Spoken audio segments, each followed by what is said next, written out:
त्रेता युग के प्रारंभिक समय में देवताओं और दैत्य के बीच निरंतर युद्ध होते रहते थे। उस समय असुरों में एक अत्यंत बलशाली और पराक्रमी असुर जन्मा, जिसका नाम था वृत्रासुर। कहते हैं कि वृत्रासुर का जन्म सामान्य असुरों की तरह नहीं हुआ था, बल्कि वह ऋषि दधीचि की हड्डियों से बने वज्र से जुड़ी कथा से संबंध रखता था। देवताओं और दैत्यों का वैर बढ़ता गया और दैत्यों का बल इतना बढ़ गया कि स्वयं देवराज इंद्र भी चिंतित हो उठे। असुरों ने इंद्रलोक तक पर आक्रमण करना शुरू कर दिया। ऐसे समय में दैत्यों का सेनापति बना वृत्रासुर। उसकी शक्ति अपार थी। वह इतना विशालकाय था कि उसका शरीर पर्वत के समान प्रतीत होता था। जब वह युद्ध भूमि में आता तो उसके गर्जन से ही सैनिक कांप उठते। वृत्रासुर का नाम सुनकर देवता भयभीत हो जाते थे। कहते हैं कि उसने अपनी तपस्या और शक्ति से ऐसा वरदान प्राप्त किया था कि उसे साधारण अस्त्र और शस्त्र से कोई मार नहीं सकता। देवताओं ने बार बार उससे युद्ध किया, पर हर बार पराजित हुए। यहाँ तक कि इंद्र को भी अपना सिंहासन छोड़कर भागना पड़ा। इंद्र ने देवगुरु बृहस्पति से उपाय पूछा। तब बृहस्पति ने कहा कि वृत्रासुर को परास्त करने के लिए उन्हें भगवान विष्णु की शरण में जाना होगा।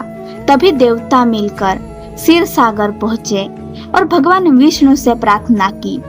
तब भगवान विष्णु ने कहा कि वृत्रासुर को हराने का उपाय केवल ऋषि दधीचि के अस्थियों से बने अस्त्र में है। ऋषि दधीचि ने धर्म की रक्षा के लिए अपना शरीर दान कर दिया और उनकी हड्डियों से वज्र बनाया गया। यह वज्र इंद्र को दिया गया। अब देवताओं और वृत्रासुर के बीच भयंकर युद्ध हुआ। आकाश गूंज उठा, दिशाएं थरा उठी। इंद्र ने वज्र हाथ में लिया और युद्ध भूमि में उतर आए। लेकिन युद्ध केवल शक्ति का नहीं था, यह आस्था और धर्म का भी युद्ध था। आश्चर्य की बात यह है कि वृत्रासुर, जो दैत्य कुल से था, वह भीतर से भगवान विष्णु और शिव का परम भक्त था। युद्ध भूमि में उसने जब इंद्र का सामना किया तो उसकी वाणी में भगवान के प्रति गहरा प्रेम और भक्ति झलक रही थी। कहा जाता है कि वृत्रासुर ने युद्ध करते करते इंद्र से कहा, हे इंद्र, मुझे तुमसे कोई वैर नहीं है।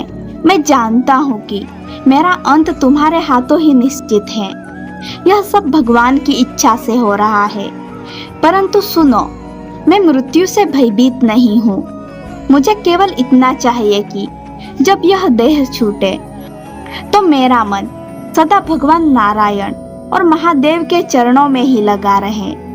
मैं प्रार्थना करता हूँ कि अगले जन्म में मुझे उनकी अनन्य भक्ति मिले। इंद्र यह सुनकर दंग रह गए। एक असुर जो युद्ध भूमि में है, मृत्यु का सामना कर रहा है और वह भगवान की स्तुति कर रहा है। वृत्रासुर ने उस समय जो भक्ति पूर्ण स्तुतियां गाई, वे आज भी पुराणों में वर्णित हैं। उसने कहा कि जैसे पंछी अपने घोंसले में लौटने को तड़पता है, जैसे बच्चा अपनी माँ की गोद में जाने के लिए रोता है, वैसे ही उसकी आत्मा भगवान की चरणों में जाने के लिए ललायित है। अंत में जब इंद्र ने वज्र से प्रहार किया तो वृत्रासुर ने मृत्यु का आलिंगन उसी तरह किया जैसे कोई भक्त प्रभु के सानिध्य को पाकर मुस्कुराता है। उसका विशालकाय शरीर धरती पर गिर पड़ा, पर उसकी आत्मा प्रभु के धाम में विलीन हो गई। वृत्रासुर की यह कथा हमें एक गहरा संदेश देती है कि जन्म चाहे किसी भी कुल में हुआ हो, बाहरी रूप चाहे कैसा भी हो, लेकिन यदि हृदय में सच्ची भक्ति है तो वह असुर भी देवताओं से महान हो सकता है।